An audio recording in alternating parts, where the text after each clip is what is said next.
days looking for space. I don't need you feeling no kind of way. I can't concentrate, double M's in my fuel. When it comes to you, I'm still looking for room. How can I be with you? Do I really know it's true? When life goes on the sections of my headroom. Sometimes I don't know what to do, what to choose, you or my headroom. I just wanna get more to you, more to you. I've been moving cautious, triple checked and weighed all of my options. And I know with everything you what I want. Same time I don't wanna pick up my phone. The way that mood swings, you caught in between. It's one of them days, you might see my best side. I don't wanna fight, gotta feel your body, that's right.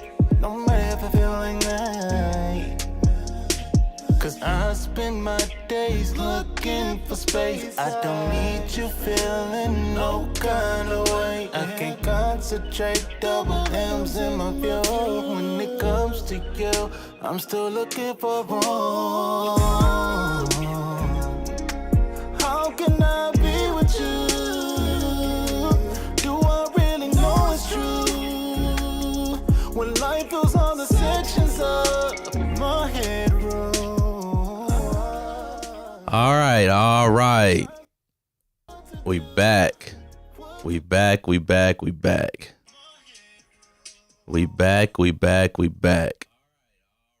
All right, cool. We back.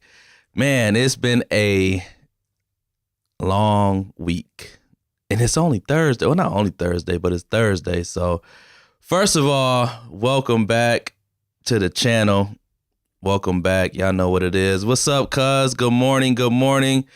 It's another episode of Whole, Healed, and Healthy. We usually do it on Wednesdays, but unfortunately yesterday I was having some technical difficulty with my my computer. It wasn't my computer. It was my audio interface where my microphone is plugged into. As y'all can see, I got a new mic, So yeah, I was listening to some of the other videos that I had done. And what's up, broski? What's up, Runaway? Man, good to see you out here. Hope you're doing well. We got to link up, man. Matter of fact, we got to link up. Let's make that happen within the next month or so.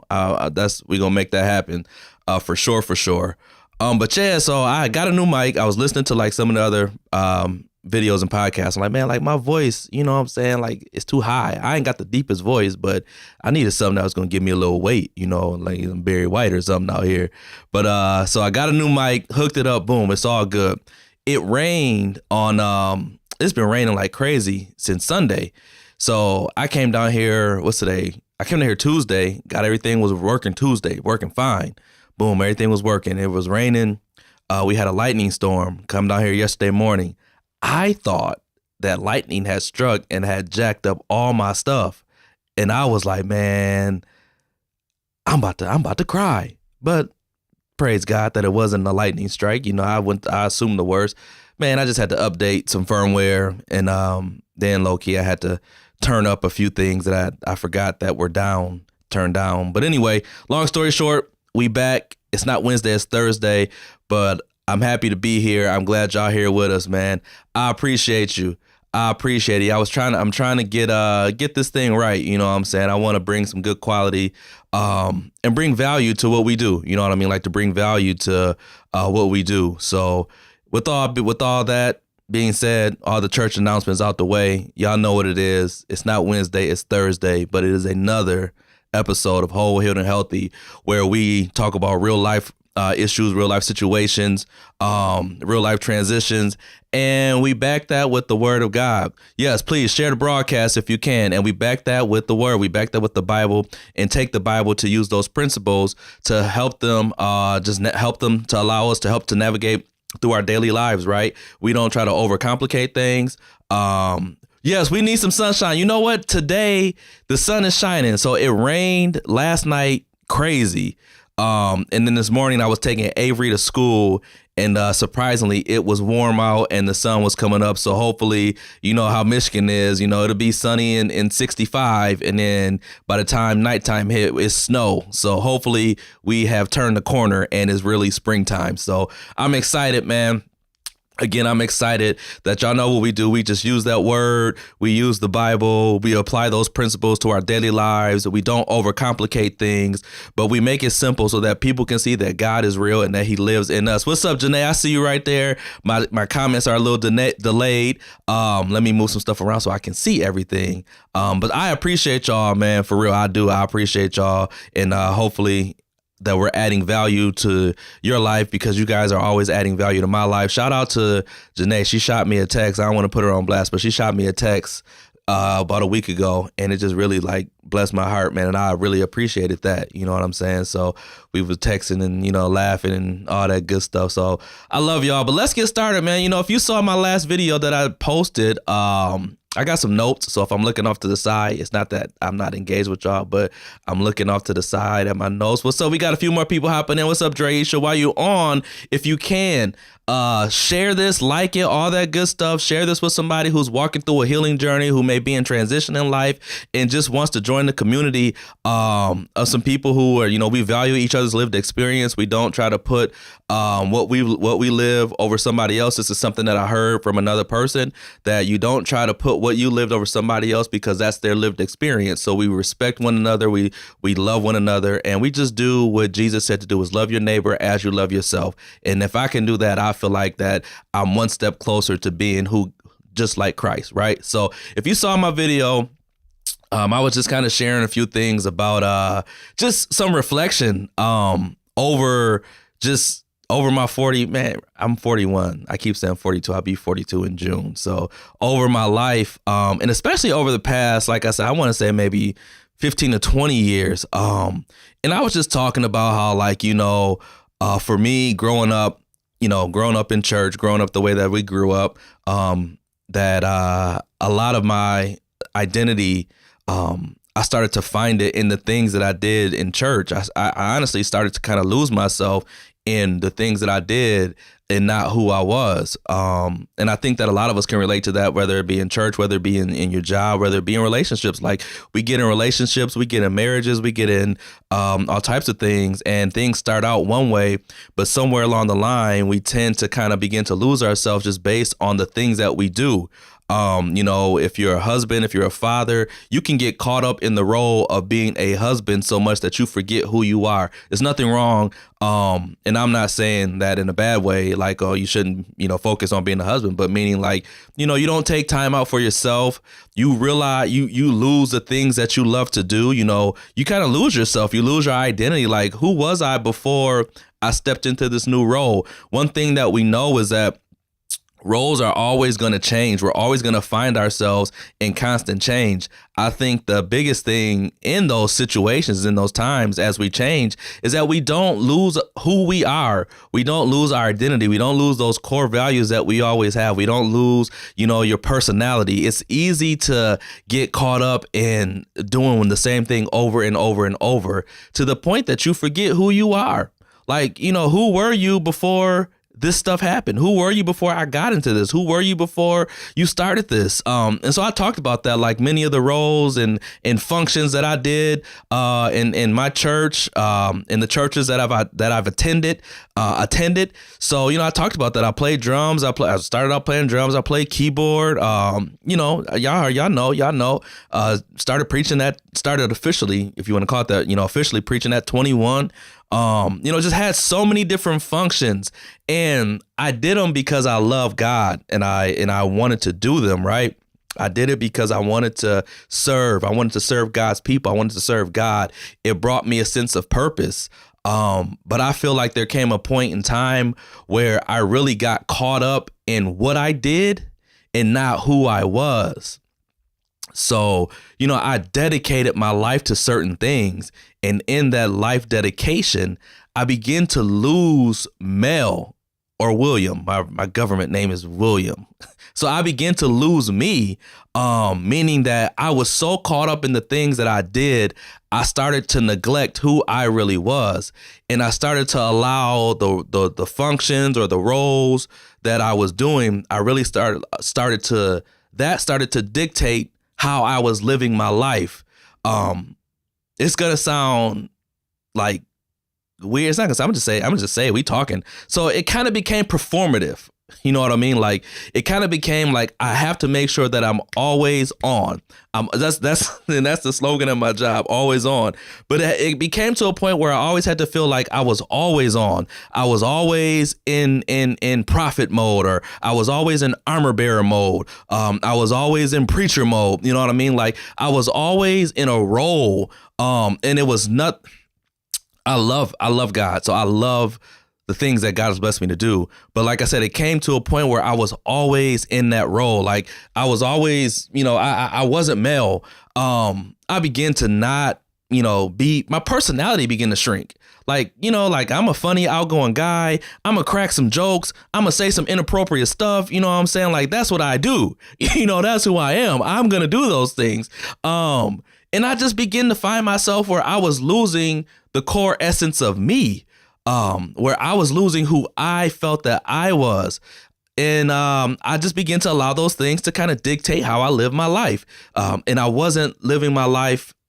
I don't want to say it's like those things just really began to dictate how I lived. So it wasn't more so I was living because this is what God wanted me to do, but I was living based on how I should be perceived in that role. Right? Is that making sense? So how I should be perceived as this person is how I was doing it. So I'm always on. Like I was always on. In full, you want to say armor bearer mode. I'm always watching where's the pastor? What is he doing? Is he by himself? Is he and I'm neglecting the things at home because I'm always in that role, or I'm neglecting, my role as a husband. I'm neglecting my role as a father because I'm always in a role that is taken away from who God called me to be, who God created me to be. And I think that we can relate that not just to church, but to in your life in general, in life in general, whether you get a job, autopilot. Thank you. Exactly. It was like a form of autopilot. Like I'm showing up, I know what I have to do, and I'm going to do it. And I did it well.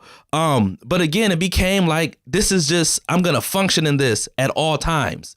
And I begin to lose myself. Like I said, I really begin to lose myself. And I'm not complaining about, anything that I've done or any situation I've been in or any area that I've been in. It's not a complaint. It's more so just a realization. Like I think a lot of times, like we do get into that autopilot mode and we do lose ourselves. We grew up like, you don't miss church on Sunday. You know what I'm saying? Like if you go on vacation, like you better be back by Sunday because you have stuff to do on Sunday. And so I grew up like that. My parents, we took us on vacation. Okay, so yeah, we missed church. Don't get it twisted. Like we ain't just, just there. We had wonderful vacations. We went out of town. We enjoyed life. My parents made sure that we had balance. But then as I got older, that was so instilled in me that I did not want to miss because I felt like if I missed, something was going to happen, right? You know what I mean? Like I was going to be out of position. And so because of that, for a long time, we would go on vacation and then we would be back on Sunday morning and I was cutting myself short because I wasn't giving myself enough time to rest. I wasn't giving myself enough time to spend time with my family. I wasn't giving myself enough time just to spend time with myself because I had lost myself in these roles and I wanted to make sure that I was always ready to perform. Is that making sense? Like it kind of became a performance. And I know those are words that we don't like to say when it comes to certain things. But honestly, like a lot of it did at times become like a performance. It was like, I got to make sure I'm here. I got to make sure I'm doing this. I got to make sure I'm doing that. I got to make sure that if they see me, that they see, who they see me in that role. They see me in that function. And I lost myself. Like I can be the first to tell you, like I lost myself. I gave myself to a lot of things under the guise of like, this is for God. in reality, it was for man. It wasn't for God. It was for man. So taking that and like transitioning that and shifting that into, your job. Like I said, in any relationship, you can be married, you can have a significant other, you could have a job, you could be starting entrepreneurship. When you start changing these roles and you start changing and transitioning, it is easy to get caught up into an autopilot, as was said. It's easy to get caught up in a performative function that I know how to perform, something in church that we know how to do. I know how to church. I know how to shout. I know how to speak in tongues, and I can do it at a dime, and it becomes performative, and we lose the relationship aspect of things, right? We lose who we are. We lose the realness to it. So for me, a lot of times I was losing the realness to it. Now, I know God moved and God had his way. God was always going to do what he's going to do. But I just believe now that, my journey with Christ and my journey with God is less about how people see me, and it's more about how I see myself. Fear of judgment, not showing up is almost frowned upon. It. Yeah, exactly. Fear of judgment and not showing up, it's almost frowned upon. Taking a break for yourself. Exactly. It's like if you take a break, if you're not there, if you don't show up, they think something's wrong. People think something wrong with you. Think in the church aspect, people think you're backslid. You ain't saved no more. And in a work context or any other context, however you fit that into how it works for you. People can just have these preconceived notions. Like if you start to do certain things or you start to do things that you weren't doing before, they start to cast judgment upon you. And you're actually right. They do cast judgment. And for me, it became like a fear thing. Like I don't want anybody to think something about me, so I'm always going to be there. When inside I was losing myself, when inside I was losing that relationship that I once held near and dear to my heart with God, that relationship that I held with Christ, it began to dwindle. So like I said, it's just, I was showing up, and again, it wasn't for God. It became for man. It became for show. And I was really losing my relationship. It wasn't relationship based. Like I just said, as I've been growing and as I've been learning, one thing that for me, again, this is just my take. So I'll answer your question. I'm not, if you follow me, I'm not anti-church. You know what I mean? That's a good question. Let me address that. So I'm definitely not anti-church. If you follow me, if you follow my messages, if you know anything about me, I love God and I love the church. My message is that there are times when we find ourselves doing things that are not pertaining to God. I love church. I love God's church. I love God's people. I love God. Christ is the center of my heart. So I'm not anti-church, but I'm anti-abuse. I'm anti-toxic churches. I'm anti-manipulative leadership.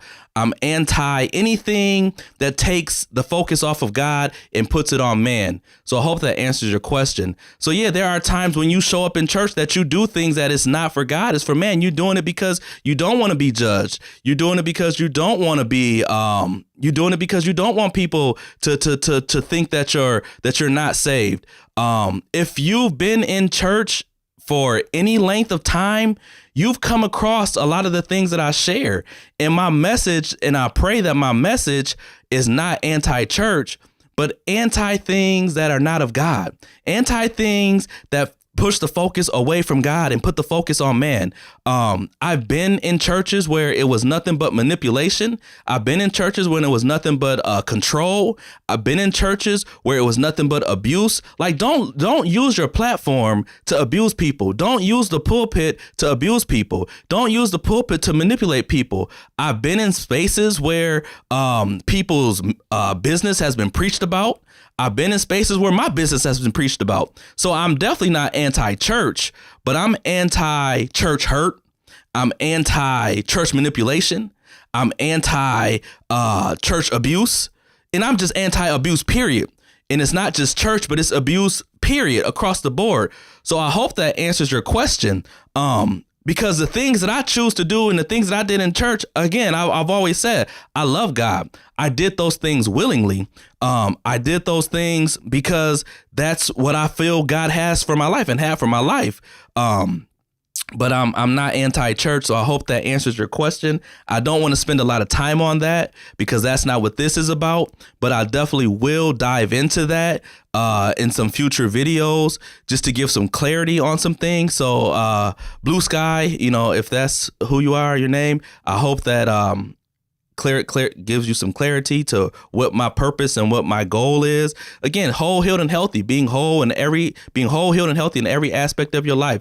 There are a lot of people who have been through a lot of church hurt, church manipulation, all these things, and we don't talk about it. And unfortunately, when we don't talk about it, those cycles of abuse continue.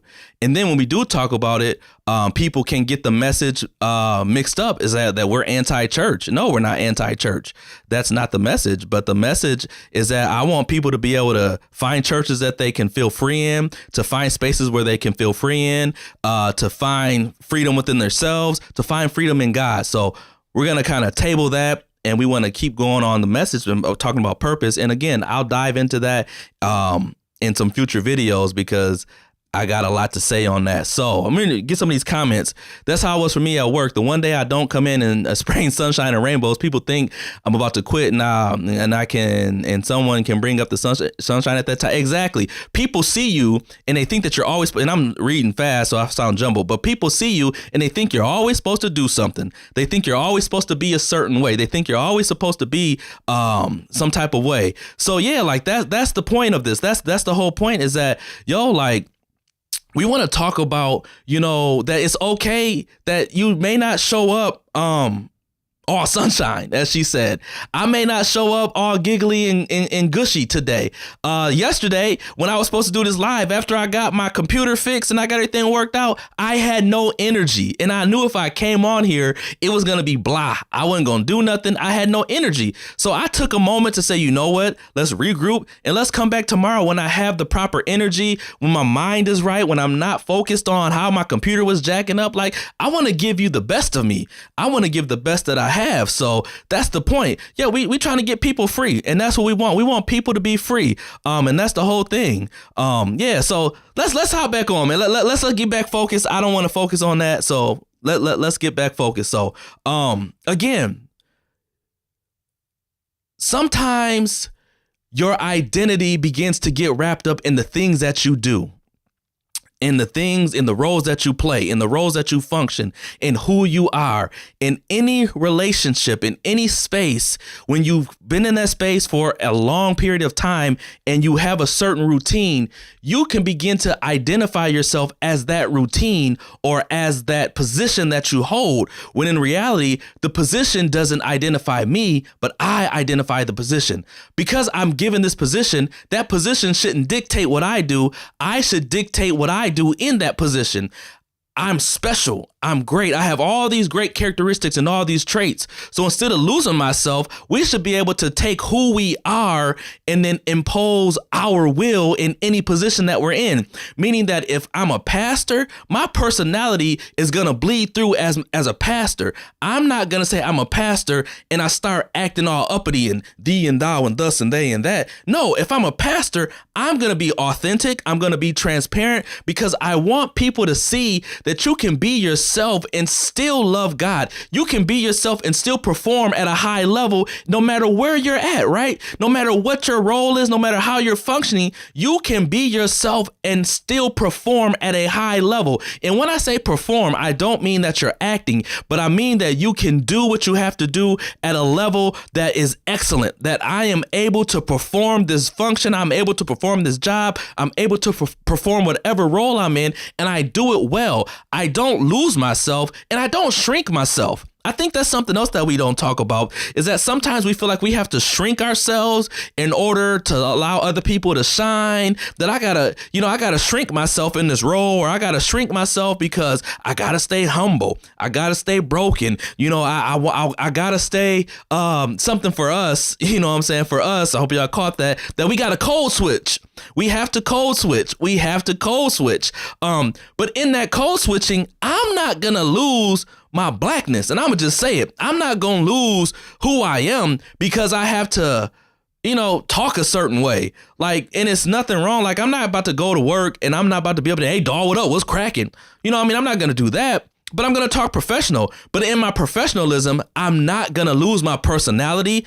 I'm not going to lose my authenticity. Come on, I'm not going to lose my who I am. I'm not going to lose anything like that because that's not who God created me to be. Now, I understand that in a corporate setting, I can't go in there talking about certain things. And I think that's where people get things twisted is that's like, oh, no, I'm not switching up. I'm not going to be at work talking about the things I talk about with my cousins, right? But I'm not going to lose who I am. I'm not going to lose who I am, right? It's okay for me to not be okay sometimes. Absolutely right. It's okay. It's okay. Like it's not a crime. It's not a sin. It's not the end of the world that today I had a rough day. No, it just means that tomorrow, I hope that tomorrow is better. And if tomorrow is not better, then that means that I'm just going to keep trucking along and I'm just going to keep making steps and making strides that, hey, I'm coming out of whatever I'm in, but I'm going to come out of it at a pace that is safe for my healing, at a pace that is safe for my journey. So I look at it like, I feel like God knows what we can handle. I've been really in this space of really understanding and deconstructing. Again, that's another trigger word, deconstructing my faith. And I don't want to go into like a lot of the things that I've been learning, but some of the things that I've been learning like really make you question like what you've been taught. But I feel like God knew that if I stepped into that space earlier in my life, that I probably would have walked away from him because I wasn't mature enough to handle what some of the things that I've been learning. And so I feel like that we have to pace ourselves at a pace that we can handle. So if you find yourself, in a place where you may be struggling with something and people are like, oh, get over it, move forward, move on. It's like, no, I'm not going to move on in your time frame. I'm going to pace myself because I may not be able to handle what it is that's on the other side right now. But I know that if I can move at a pace that's conducive and for my healing, for my journey, I know that I'll be okay, right? So what you say, well, especially dealing with the corporate dynamics in meeting rooms. And I'm telling you, listen, so talking about losing ourselves and identity, right? So at work, when with us, it's usually, only a few of us. And I find myself that I get very passionate and I can talk loud and I can get animated because that's who I am. But that can be taken as that I'm an angry black man.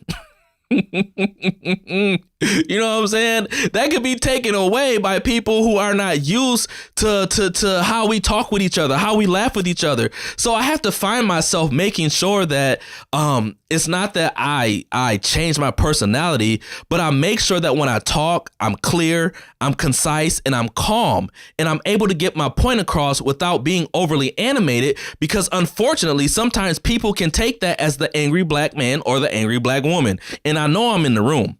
And that's unfortunate for us. So that's what I mean when I say code switching. It's a term that we use. It's funny that we say, but we understand it. When a bill collector when somebody, hello, how you doing? Hey, this is Will. How you doing? Oh, I'm doing great. Yeah. I'll be there when it. But hey, hey, what up, bro? Hey, what y'all into? You know what I'm saying? Like, I understand those dynamics, and it's not being fake. It's not being phony, but it's just understanding the space that you're in. But what tends to happen, I feel, and I'm talking about me, and just some of my journey, is that we'll play that role so much, we start to lose pieces of our identity. And we start to lose who we really are. And that's the whole point, is that I don't want us to have to lose who we are anymore. I want us to feel free to be who God created and called us to be. So like, again, I'm talking about a lot of the things that I've done in church, because that's the space that I come from. But I've been learning that even from that church space, I've been seeing how that relates to the space that I live in every single day, at work, at home, in the store, just anywhere I go. I'm seeing how that church space has shaped and formed the foundation of my life and all the spaces that I'm in now, which is they won't take you seriously. Yeah. Learning how to balance without putting on a mask every day. Took some time, and we're all getting better. Exactly. I don't want to have to wear my mask all the time. I don't want any of us to have to wear our masks all the time. But a lot of times, so getting back to just like the identity thing for me is that I feel like I begin to feel lost. You know what I mean? Like, smiling on the outside, but on the inside, really questioning, like, is this really who God wants me to be? Are these things of God? Are these things conducive to my well-being? Are these things helping to push me forward, to help put me in a position to where I can thrive and live my best life, as we say? Like, are these things really things of God? And it doesn't just have to be in church, because I feel like our purpose extends outside of the four walls. So at your job, what God called you to be, who God called you to be, who God created you to be, that's always going to bleed out. Your creativity, come on, you don't have to just be creative in the four walls. At your job, just those little nuances that you have, those little personality traits that you have, like those things are interwoven in you because God designed us that way, and He wants us to use those in every area of our life. Come on, it all goes together. That's the way God intended for it to be. And I think that that's something that we don't talk about. I think that that's something that we don't lean into, because we always want to keep certain spaces separate. We always want to keep things separate. Yeah, there's a little bit of separation from certain things, but who I am, I'm not going to separate who I am from what I do. But I will separate what I do from who I am, meaning that who I am, I'm always going to be me. But what I do, once I leave my job, my role at my job, it stops once I leave Consumers Energy. So when I leave, as soon as I walk out them doors, I am no longer a gas service worker. I am Melvin Hicks II, William Hicks II, right? That's me. But when I come into those doors of Consumers Energy, boom, I know that I have a job to do. I have things that I have to focus on. So I become that. But I don't let my job dictate. Come on, I don't let my job dictate how I behave at home. I leave work at work. I leave work at work. You know what I'm saying? I don't get lost in work. I leave work at work. That's something that for me, that I don't really talk about my job a lot at home. I don't really talk about the things that I do at home because it's work. I want to leave work at work. And so talking about, just kind of sharing, my identity is not what I do at work. That's just a job title. You know what I'm saying? That's just a title. My title is not who I am. It's just a title. I am who I am. And I know, like the title, if you're a doctor, you are a doctor. But before I became a doctor, I was still me. And if I decide not to be a doctor tomorrow, I've still got to be me. You know what I'm saying? So I think that's kind of how I'm trying to pull it all together, is that outside of your job function, your job role, your title, whether it's in church, whether it's in marriage, whether as a father, those are new roles that we take on. But before any of that, who were you? Before I became a minister, who was I? Before I got a job at Consumers, who was I? Before I got married, who was I? Before I became a father, who was I? You know what I mean?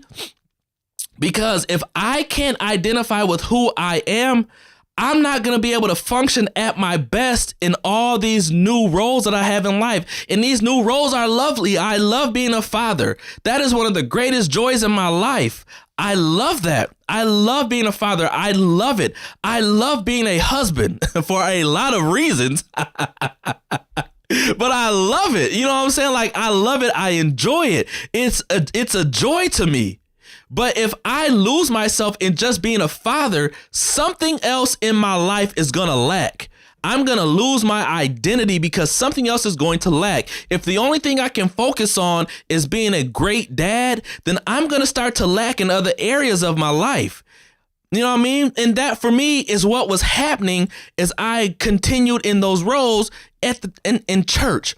And so I'm gonna just leave the church out of it because I don't want people to take it like I'm anti-church. Because man, I ain't anti-church, man. I love God. You don't know. I love God. What Mary say? Y'all don't love God. What's wrong with you? I love God. I love it. I love him. I love God. But I didn't love some of the stuff I was doing. I'm just be real. I didn't love some of the stuff I was doing. I didn't love the way that I was being treated at times. I didn't love the way that certain people were being treated at times. I didn't love that I was losing my identity. I didn't love the fact, man, I'm going to be transparent. I'm telling y'all, like, I'm just going to be real. I didn't love the fact that I was skipping family functions for church. And I don't never skip no family functions. I don't never skip family functions. Man, I didn't love the fact that I was cutting short time with my family for church. I didn't love the fact that I had to show up at almost everything, unlock the doors, lock the doors. It's called burnout. You get burnt out. When you lose your identity, you start getting burnt out. Let's just be real. You start getting burnt out and you start losing yourself. So I didn't love the fact that I would have to travel certain places and do certain things and be certain places. But it was taking time away from my family. You know what I'm saying? I wasn't able to spend time with my parents and my sisters. I didn't love that. I'm just being honest with you. I'm telling you, I'm just being honest with you. So from a church standpoint, yeah, I didn't love it. I didn't. But you can take those same principles and you can find areas in your life where you are applying more time and more energy to things that you shouldn't be, right? Again, for me, I'm just sharing some of my experience, just sharing, what I've been through. I'm telling you, I'm sharing what I've been through. I'm gonna read some of these comments because the comments is good and I just be going. Let's get these comments. So what we got? Because a lot of stuff we were taught to do or see in church ain't got nothing to do with God.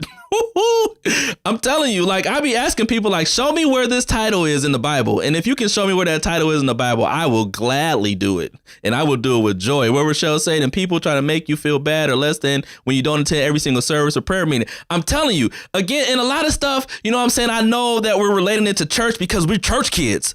But when you're a church kid, you take that same energy and you apply that to every area in your life. So when I go to work, I'm there. I got to be there. I'm going to be here. I'm going to volunteer. I'm going to show up. I'm going to let y'all know that I'm here to work. What Janae said, she said her dad always said that family is your first ministry. Exactly. That's something that my mom and dad always said. Family is your first ministry. So you can take this same energy, like I said, with being church kids, like for us, we already knew. Like, so now growing up in that and living that, I take that same energy and I apply that to everything that I do.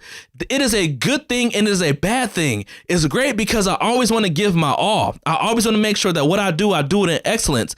But it's also a bad thing because I can sometimes go overboard trying to impress and say, hey, like, I can do it. You need that done. I can do it. And then what happens is that I put too much on my plate and I'm not able to handle it. Then I get frustrated and upset and I begin to get burnt out. Then I begin to lose myself. I begin to lose my identity because I'm trying so hard to do all these things that are on my plate that I don't have the energy or I don't have the space. I don't have the capacity to do. I just wish that if we spent more time helping people understand that your mental health is important, that your physical health is important. Come on, that these things, if you want to live long, you got to be healthy physically and mentally. If I'm always putting things on my plate, at some point I'm going to begin to get bogged down. I'm going to begin to get stressed out. I'm going to stress my body. Come on. And so now I'm putting all this unneeded stress on me to now I'm binge eating. I'm probably drinking Red Bulls because I'm so tired. I need to stay awake. Like, let's look at like the patterns and let's look at the fallout of things that happens. So now I ain't got 8 hours of sleep. So because I'm not getting 8 hours of sleep, when I wake up, I got brain fog. I'm upset. I'm mad. I'm mad at Avery. I'm mad at Randy. Woo, come on, that's mental health matters. I'm mad at Avery. I'm mad at Randy. I'm not saying good morning. I'm not setting a good atmosphere in my house so that it's filled with love. So now the way I'm acting, Randy looking at me because I'm mad at her and ain't got nothing to do with her. Now she mad at me. Then the Avery come in there and we both get upset with Avery, and Avery like, what I do? You know what I'm saying? The word of God teaches, Pastor Terrence, good to see you. The word of God teaches about balance. Many people fail when it comes to balance in our life. You're exactly right. The word teaches balance. And I wish, and I know that there are churches who do a good job of that, but I wish that we stress that more to have, we call that work-life balance. Let's have church life balance. Let's have balance in every area. You know what I'm saying? Because if we don't, we will get burnt out. I got burnt. And so like for me, even though I was burnt out and even though I didn't want to do it, I still showed up because again, I'll talk about playing roles. I know how to show up. I know how to speak in tongues. I know how to shout. I know how to church. And just like your job, you know how to show up. You know how to check them emails. Just like in any relationship, I know how to say I love you. I know how to give you a kiss. You know what I'm saying? Like I know how to go through the motions to just keep it level. But if I want to thrive and if I want to thrive in life, if I want to live my best life, then come on, I have to understand that I'm able to take breaks. I'm able to say, hey, you know what? I'm starting to lose myself in this. Let me take a step back and make sure that I'm still rooted and grounded. The Bible says in Revelation, go back to your first love. Go back to your first works, right? And to me, what that means is that I need to go back to the things that I found joy in doing, to the things that I found that I love doing, to the things that bring me joy, to the things that bring me peace. So we use that when people backslide and we tell you, y'all need to go back to your first works, go back to your first love. Okay, yeah, whatever. Yeah, all right, whatever. Take it how you want to take it. For me, I feel like we can use that verse. And again, I said, we're taking the word of God, we're taking the Bible, and we're taking scriptures and principles and applying it to our daily lives and to help us walk through this thing so that we can find balance and find balance and wholeness and healing and being healthy. So, right. Oh, Janae, I'm going there. I'm going there. So if I take this word, right, where it says that go back to your first works, go back to your first love, something that I love to do is just sit and listen to music. This ain't got nothing to do with God. This ain't got nothing to do with being saved. This ain't got nothing to do with the church. I love all types of music. Music brings me peace. If I can sit in my studio and just listen to music, I calm down, I can reflect. It don't matter what it doesn't matter. I love music. I love chords. I love melodies. So I'm going to find me some music and go back to my first love. One of my first loves, which is music, to get rooted, to get grounded. For you, that could be something else. For some, one thing I love to do is to meditate on the word. I love reading. I love the word. I love the word. I love the Bible. So I'll go find scriptures. If y'all want to keep it, if we gotta keep it biblical, I'll go find scriptures. I'll just sit and listen to Fred Hammond and just certain songs that I know that help me release. There's a song by commission called Secret Place, and I'll run that mug to the ground. Another song that I love is Ordinary Love. I can't sing it. Not an ordinary love. You may love you one. I'll listen to that and it just brings me peace. So I'll go and I'll get grounded. I'll get re-energized and I'll say, you know what? I'm going to go find myself. I find myself in you. That's one of the lyrics. I find myself in you. So I'll go and I'll find things that I love to do that help me just decompress, because I no longer want to lose myself to a title, to a function, to a role, to a job, to a church, to a ministry. I don't want to lose myself to those things. I want to make sure that what I do, it adds value to it. Let's pause for some of these comments. You know what I'm saying? Running on fumes is viewed as a badge of honor. And sometimes, oh my gosh. Oh my goodness. So that's Man, I'm telling you, it was like the more that you could do and the more that you showed up, it was like the more brownie points you could get. Just sharing my experience. Yeah, y'all, people can get in here and argue with me, and they can say that that it ain't true. But come on, man. The more that you could do, the more that you could show up, and the more that you could be there, it was like brownie points. Like, yo, like, I'm here. Sign me up. Give me, and you ain't getting nothing extra. You ain't getting nothing. Like, you taking away all this time from building your business, that you could be building a business, you could be building with your family, you could be building, whatever it is. But I'm showing up and I'm running on fumes. And hey, like, but the moment you miss a day of work because you tired, they act like you ain't never been there. The moment you miss a day, the moment you say no, the moment you decide to take a moment for yourself, people act like you ain't never showed up for them. People act like you ain't never been there. And it's like, wait a minute, like, I done worked 365 days straight. I took one day off and you mad? Like, make it make sense. I'm not showing up on films anymore. I'm not showing up with my gas tank on E anymore. I'm showing up full. I'm showing up whole. I'm showing up healed, and I'm showing up healthy, right? That's the whole point. Some of these comments say, that's so, then when you get stressed and burnt out, the saints can't relate or help. Barely say a prayer for you. Listen, man, I love this because I know that it's bringing freedom. I know that it's helping us to be healed. I know it's bringing wholeness. And one thing that I also know and understand is that there are tough conversations that need to be had. And when we're so used to a space that doesn't address certain things, when you have these conversations, it feels I'm about to use a word. I'm looking at Janae's comment and I see the end. It feels forbidden, or it feels like you're coming against certain things. It feels like you're talking bad, like you're talking down on things. So when you start having conversations about norms that have been in place for years, and you start to break those norms, it's gonna be hard. It's uncomfortable for me, to be honest with you, because I'm so used to functioning in a certain space that your freedom, sometimes your freedom, you feel like you're wrong for being free because you're so used to being bound. Like, I think what I'm saying? Like, if that makes sense to y'all, like, I'm so used to being bound, or I'm so used to doing things a certain way. When I find something that works and is freeing, I feel like I'm wrong because I'm so used to being bound. Like, I'm so used to operating in certain spaces and operating in certain ways that now that I'm doing something different, it's totally the opposite of what I learned. And I know that there are so many people who are still stuck in that old way that to them, I look like I'm rebellious. I'm dogging churches out. Like somebody said, they don't understand my message. It's unfortunate that you think that I'm anti-church, because I'm not anti-church. But a lot of the things that we've learned have been anti-people. And it's been to boost up systems and to boost up denominations and to boost up one man or one woman.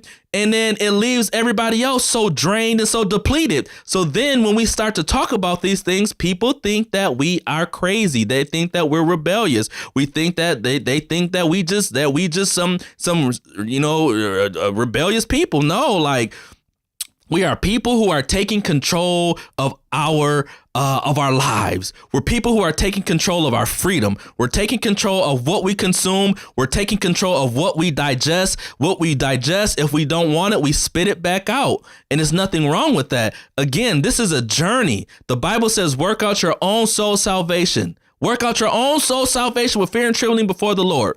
As long as the things that you are doing, again, if you consider yourself a Christian, if you consider yourself someone who loves God, and you begin to walk a journey where you're trying to have a rediscovery or self-discovery, I say, as long as the things that you are doing are not bringing harm to you, yourself, or anybody else, it's not going against your core beliefs, then you're okay. Like, it's okay to find yourself. Because when you find yourself, you are going to lose a lot of things. You may lose people. When you find your true identity, come on, you're going to lose a lot of things that you used to do. There's a scripture, there's a story, a parable that Jesus said, you cannot put new wine into old wineskins.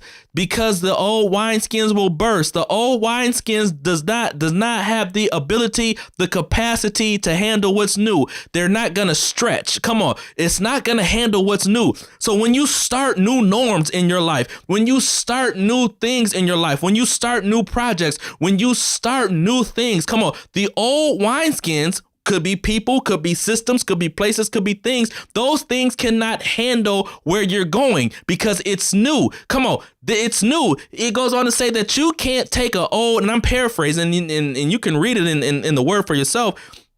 That you can't take an old patch and patch it to into some new jeans, because that old patch is not going to work. You can't put something old into something new. Sometimes you got to just erase the slate and start over. All right, let's read some comments. It's so important. You know what I'm saying?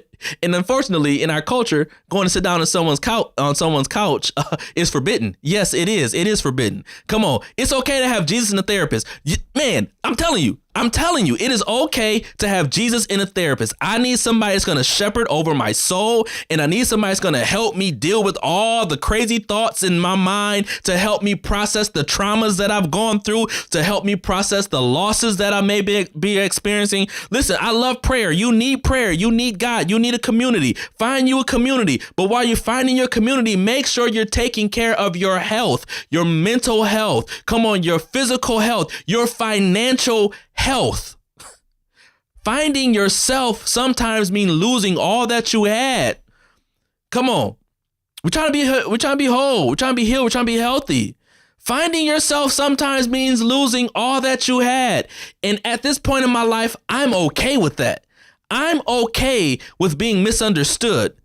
Because one thing I know is that when you trailblazing, or when you blazing new trails or doing something new, people are always going to misunderstand you. And not always, put it like this. There are people who are committed to misunderstanding you, and they always will.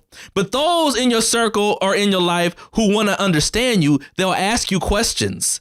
They'll say, hey, why are you doing that? They'll try to gain an understanding to see exactly what it is. And 99% of the time, if you just took the time out to ask somebody something and not make assumptions, you will see that, hey, like, probably what they doing is what you're doing is probably, they'll be like, hey, maybe I should try that. Maybe I need that. You know what I'm saying? Like, it's nothing, don't be afraid to go against the grain. Don't be afraid. What time is it? All right, 11:23. We rolling. So, talking about finding our identity, and I think we kind of a lot of my notes we kind of already hit. So I don't want to just go back and back. But one thing that I do want to kind of make sure that we continue to reiterate is that your identity is not what you do. That's not your identity. At your job, in any relationship, anywhere.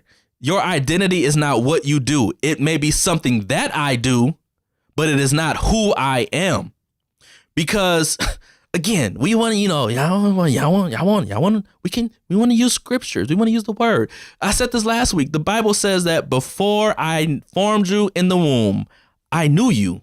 I ordained you. And this ain't talking about ordination. I was talking about ordination last week. But the Bible says that I ordained you. I knew you. I think it was David who said that you knew me before you formed me. You knew me.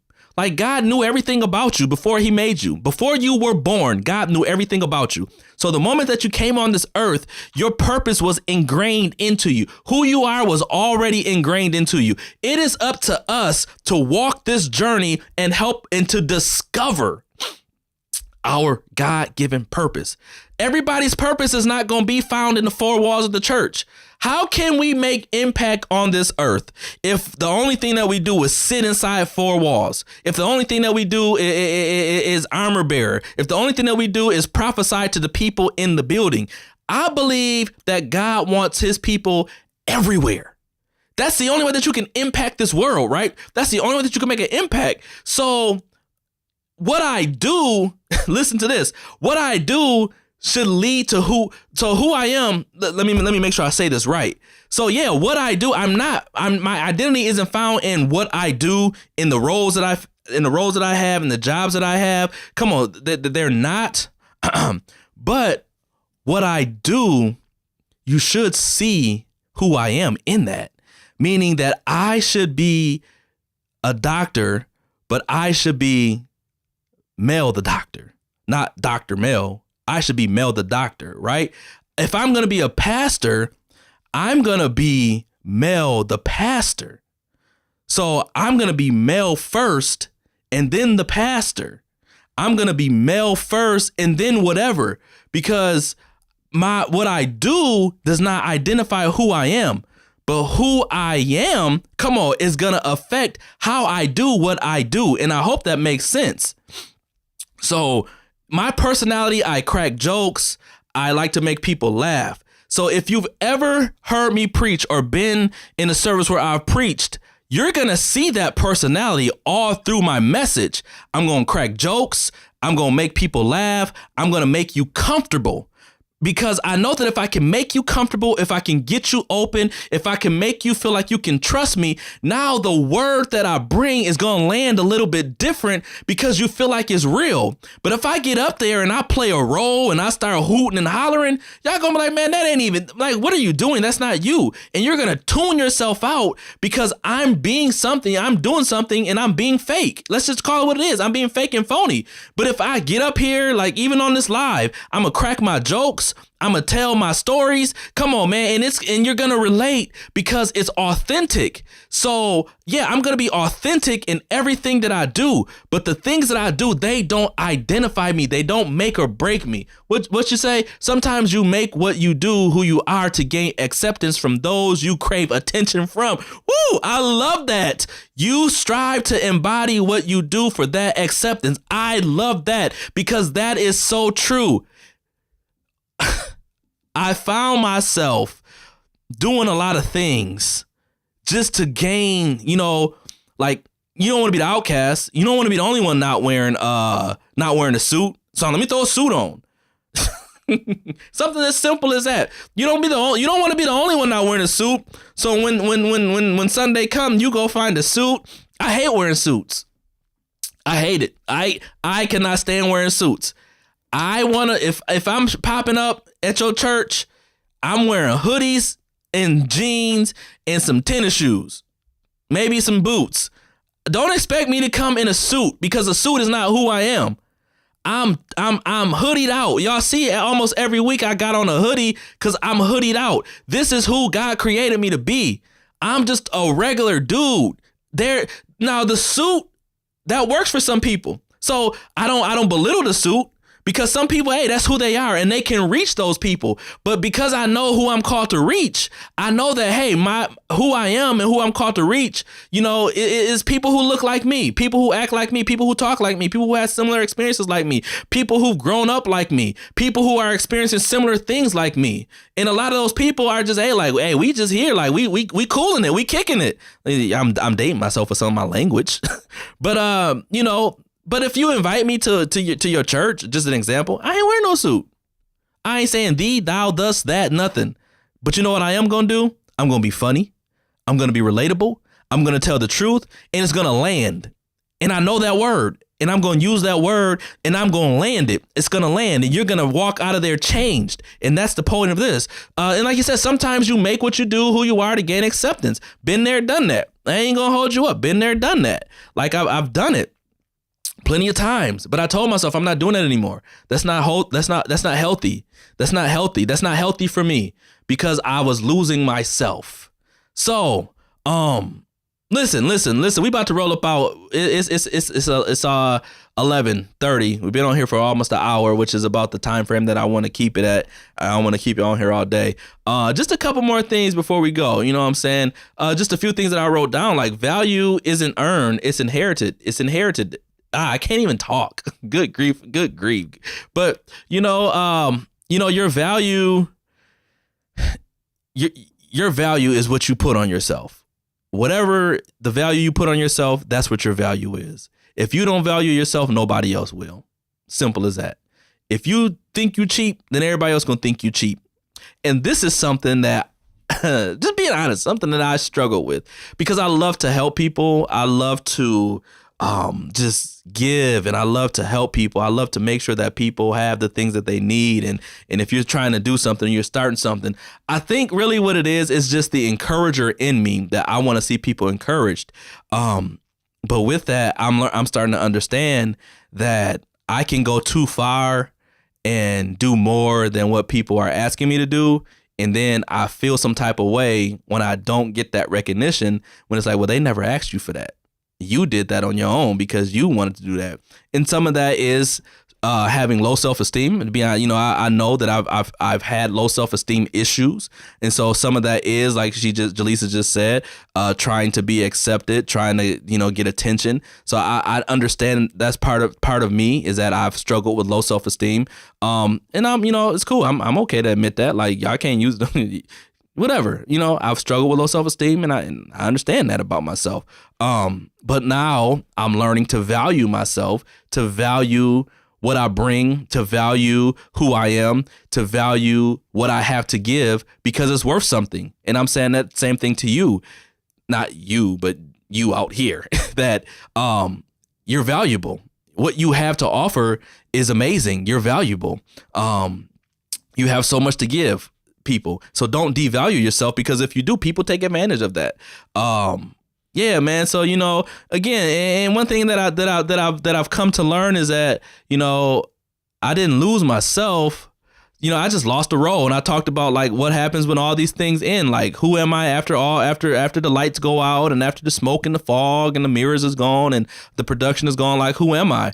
And that's what I had to realize. Like, I didn't lose myself. I just lost a role, man. I just lost a role. Let's go. Let's see. We got a couple more comments. My brother on here, Courtney. Man, what's up, bro? What you got to say? I've literally started sermons when preaching at other churches with, if I can't be myself, I might as well go home. Exactly. Like, dog, like, it's real, man. Okay, I'm gonna tell this quick story. I remember, we had went to a church. I was traveling at the time at the church I used to attend. I was traveling with my pastor at the time. And we went, and he had to preach. And so I was traveling with him in the back office, sitting with the preachers, whatever. He was back there, and I was back there with him.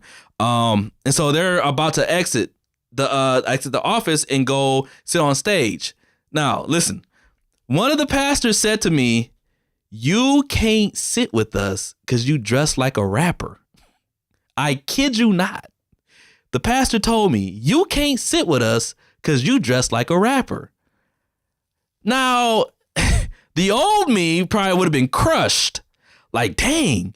And it was a pastor who I looked up to, per se. I had served them before. I had been a part of their ministry before. They told me, "You can't sit with us because you look like a rapper." I'm saying it. They said it to me, so I'm saying it. It is what it is. And so I'm like, what you mean I can't sit? Like, in my mind, I'm like, I can't sit with y'all because I look like a rapper. Now, mind you, I had on jeans and a hoodie. I just told y'all I wear jeans and a hoodie.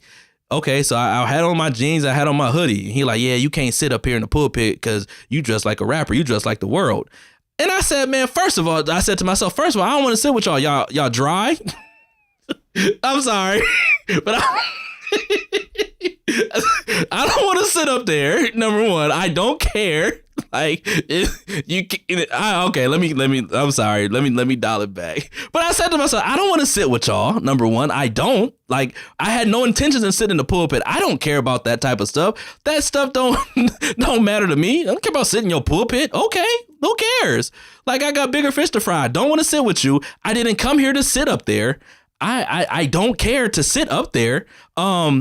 And let's leave it at that. I'm not gonna say what else I was thinking because I want to keep it holy.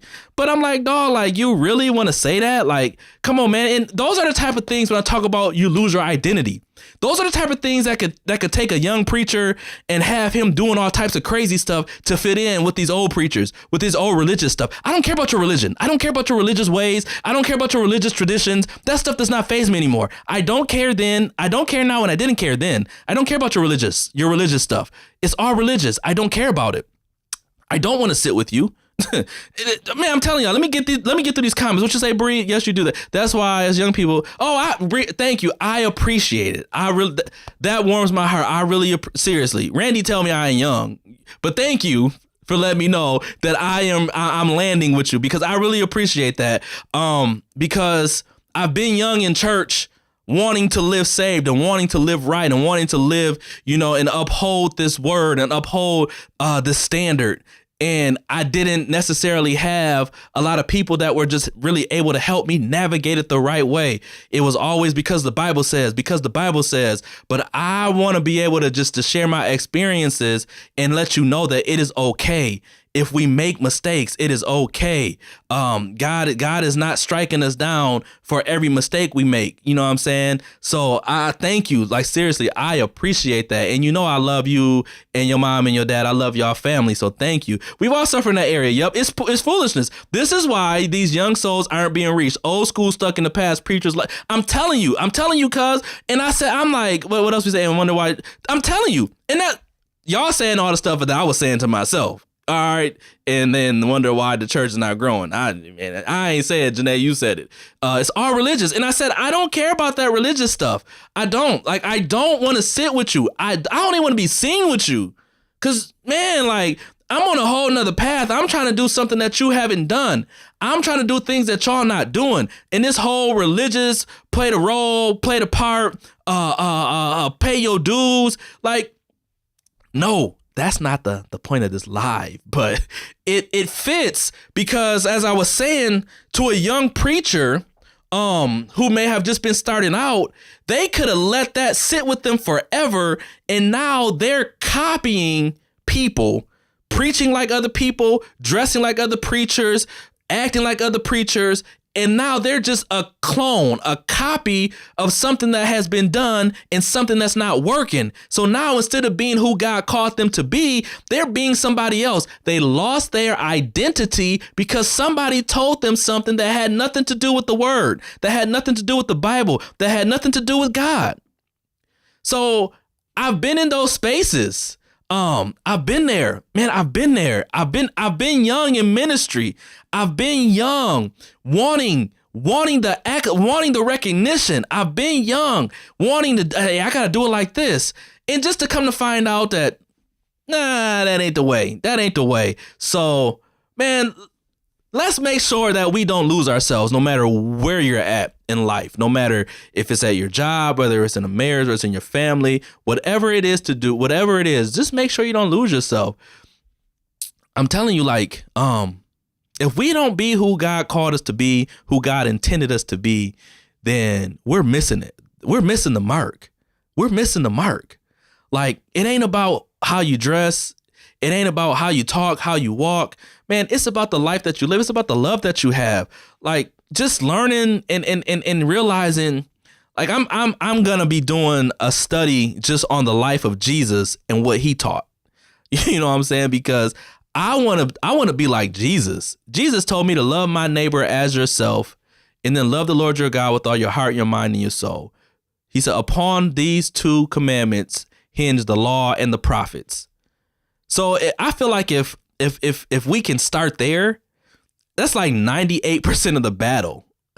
Because then people start to talk about sin issues and what you can and cannot do. But it's like, man, if I can just start at what Jesus said, I feel like the Holy Spirit will lead me to convict me what is sinful in my life. Now, when I say what's sinful in my life, there are things that we know sinful: murder, stealing, killing, lying, like all that stuff. But the stuff that some people listen to secular music, some people think that's a sin. Okay, that's your conviction, but that's not my conviction. But it's not for me to preach you to hell or to preach you to a hell because you listen to Drake, and I feel like you shouldn't listen to Drake. See, no. I lost my identity because I did those things. Man, y'all remember G. Craig Lewis? I gotta go. Y'all remember G. Craig Lewis? If you don't know who G. Craig Lewis is, look him up. I watched G. Craig Lewis. And my mama bought these DVDs. I gotta go, man. I just be like telling my stories, man, because it be real. It's real life. My mom had bought the G. Craig Lewis DVDs, right? I came home from college, and she had bought. She's like, you gotta go watch these DVDs. I went in the basement, put in the first Truth Behind Hip Hop volume, whatever. Man, I was on the floor, and at the time, listen. Let's be real. At the time, for me, I felt like it was the right choice because I was really trying to get my mind right. I was really trying to get my mind right. And so at the time, this was the right choice. Hear me out. This was the right choice at the time. That I ended up throwing away like every single secular CD that I had. I got rid of, man, and you talking about secular, like, bro, like this was, I was driving when you had to, I don't have one, but when you had the flip book with the CDs and somebody get in your car and you feel smooth and you feel so sweet because they flipping through and you got every CD in the book. And so I had like 2 or 3 flip books of CDs. I had all these mixtapes and I watched G. Craig Lewis and I was convicted. And at the time, the conviction was real and right for me because where I was at in life, I knew I needed that type of conviction and I needed that type of separation from things that I felt were keeping me away from God. So don't think that everything that I'm saying is all bad. Or like I had all these bad experiences in church because no, that's not the case. Not at all, because I've had amazing experiences in church. But this particular time, I'm down there crying and I'm speaking in tongues and I'm repenting and I'm just going in. And I threw away every single CD that I had because at that time I knew that was for me.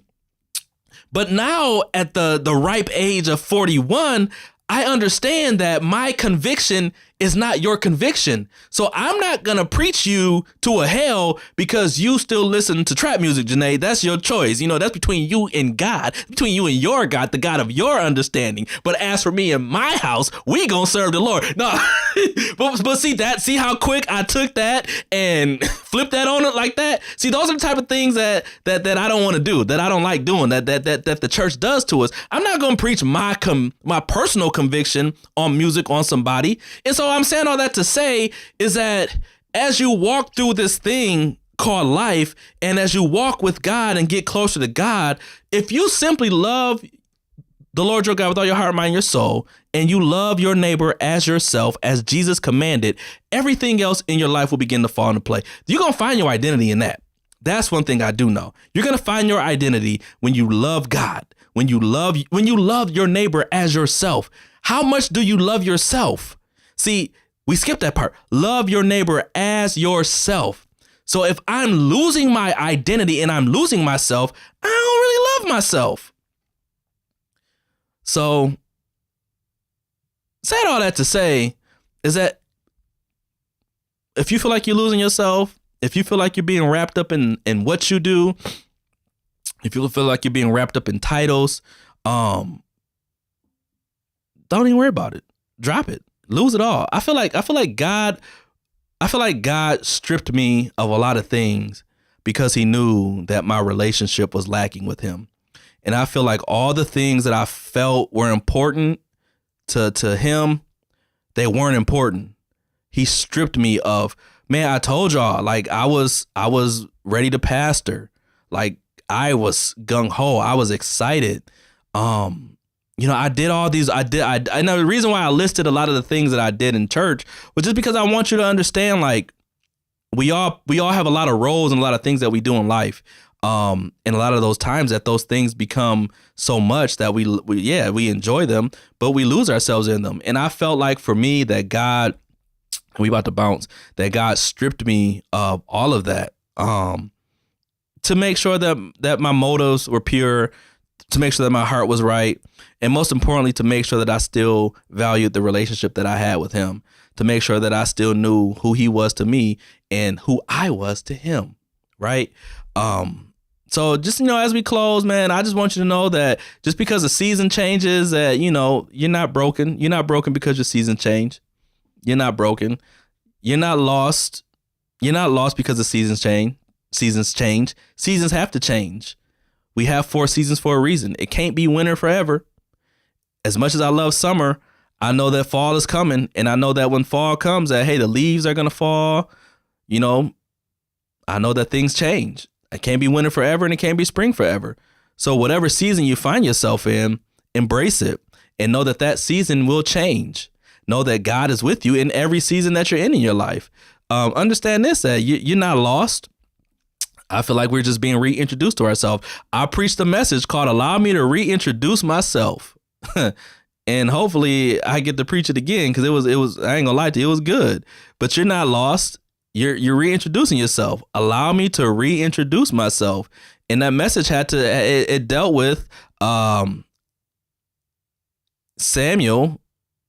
It dealt with Samuel and how he was the last of the judges, but he was the first prophet. And he was reintroducing himself to people who saw him as one thing, but now God had elevated him to something else. And I feel like even in your life, that as your seasons change, that God is just transitioning you to new, bigger, and better things. And I believe that with my whole heart. So you're still loved, you're still chosen. Just because your seasons change, just because things change around you, we're all in transition, but we're all in transition together. So I pray that you receive something today. I hope that you hear my heart. And like I said, I love, if that, Blue Sky, if you're still on here, know that I love God. Know that I love God. We are the church. First of all, that's what Jesus said. Upon this rock, I'll build my church. He was talking about Peter. So I am the church. Like everywhere I go, I'm the church. So because I love me, I love the church, and I love God's church. But again, this is really about, understanding that it's okay to not be okay. It's okay to reintroduce yourself. It's okay to find new norms. It's okay to challenge things that you've been taught. It's okay to ask questions. Come on, it's okay to do all those things. Again, if you're not hurting yourself, if you're not hurting nobody else, if you're not hurting your family, if you're not causing harm to anybody, then walking through your personal walk and your personal journey of healing is A-okay. I tell, just don't harm yourself. Just don't do any harm to yourself. Just don't do anything that's going to harm anybody else. And you good. Because the Holy Spirit will lead you. The Holy Spirit will guide you. The God will give you the conviction of the things that are needed for your life. It is I have been on a journey of rediscovery, of re-identification. Like, I lost my driver's license and I got a new one. And that's what I feel like. I lost my driver's license in the church, but God has given me a new one. And that new one is everything that I need. And that's the same thing for you. So yeah, find you a good church home. Let me make sure I say that. Find you a good church home. Find you a church that aligns with what you believe in. Find you a pastor. Find you people who align with what you believe in. Now, I know that there are things that we're never gonna agree on everything, and we're never gonna just always see eye to eye. But don't go to no church where it's like, oh, this ain't it, and your spidey senses is going crazy, or your discernment is going crazy. Like, if that's the case, then maybe that church isn't for you. It could be for somebody else, but maybe it's not for you. So find you a church that aligns with your core beliefs. Find you a church that preaches and teaches the Bible. Find you a church that believes in balance. You know what I'm saying? Like, find you a church home. Find you somewhere that you can go, that you can find community. Find that. I am not against churches. I'm not against pastors. Like, please hear me. I feel like I shouldn't have to say that, but we're so conditioned to just go along to get along that I gotta put that disclaimer out there. And the thing that I love though is that I have some pastors that follow me, and they're always encouraging me. They're always sending me, hey, keep doing what you're doing. I love what you're doing. Keep doing it. We need this. This is needed. Like, so I know that the real ones know and understand. And those are the ones that you need to find. I ain't gonna start calling out names because I don't want to do that. But they know who they are. They text me. They keep in contact with me. They encourage me. And I so appreciate that, because they know what I'm saying is the truth. And they are the ones who are helping to break these stigmas, right? So yeah, like, man, I'm not anti-church. I'm not anti-church. I'm not anti-Christ. I'm not anti any of that. So I love y'all. I hope. Thank you, John. I know I don't have to say it, but I still got to say it. Just because I know when you start to do stuff like this, and you start to, I don't want to say teach, but you start to talk about things, and teach things that are that don't align with everything we've been taught for the past 400 years. You a different guy.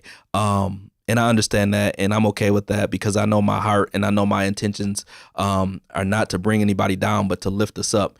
And telling stories and telling your story and walking in your journey, and walking in that journey, like, we all have experienced things that have not been good. We've experienced rough times and bad times. And unfortunately, in those bad times, there have been people who have been a part of those bad times. And we just got to, hey, we got to call it. It is what it is. I've been a part of some bad times. And I've been a part of some good times. But the bottom line is that God gives us all a second chance to do right.